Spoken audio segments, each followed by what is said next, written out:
आप सुन रहे हैं एजी एंटरटेनमेंट की धमाकेदार प्रस्तुति।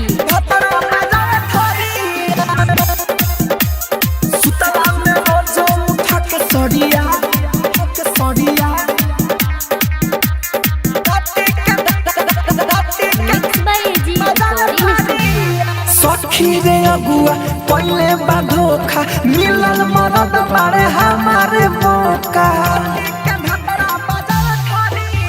सखी रे अगुआ पहले बाधोखा मिलल मरद बारे हमारे मौका। मन करे ओकरा के दी गोरिया, मन करे ओकरा के दी गोरिया।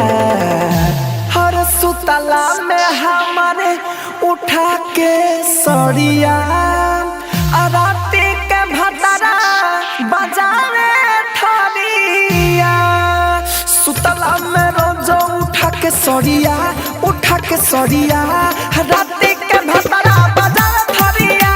सुतला में रोज उठा के सड़िया, उठा के सड़िया, राती के भतरा बजावे ठरिया।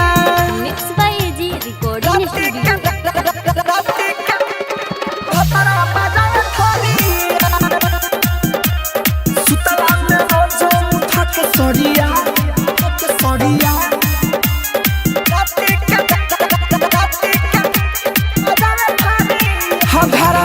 बहरे न जाला एको ना रुपया कमाला, मांगेला हमारा से पैसा, किन किन के ले मचो से खाला, किन किन के ले मचो से खाला।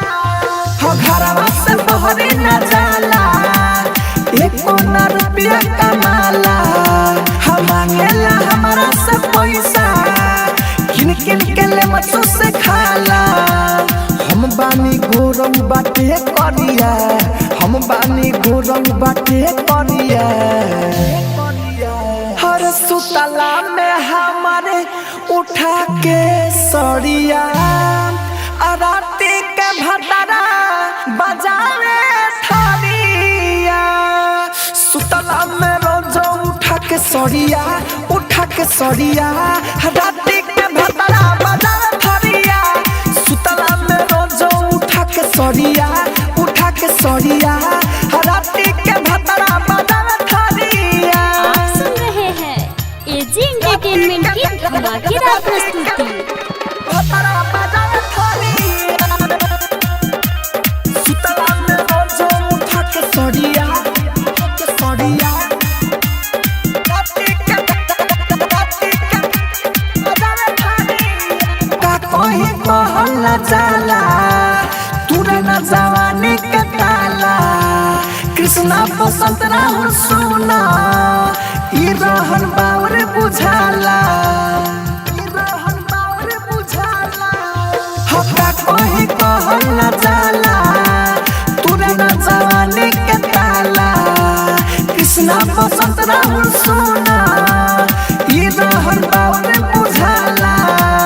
साटेला कबो न पजरिया, साटेला कबो न पजरिया। हर सुतला में हमारे उठा के सड़िया, राती के भतरा बजावे ठरिया। सुतला में रोज उठा के सड़िया, उठा के सड़िया, राती के भतरा बजावे ठरिया। सुतला में रोज उठा के सड़िया, उठा के सड़िया, राती के भतरा बजावे ठरिया। एजी रिकॉर्डिंग स्टूडियो रोशनपुर सपहा।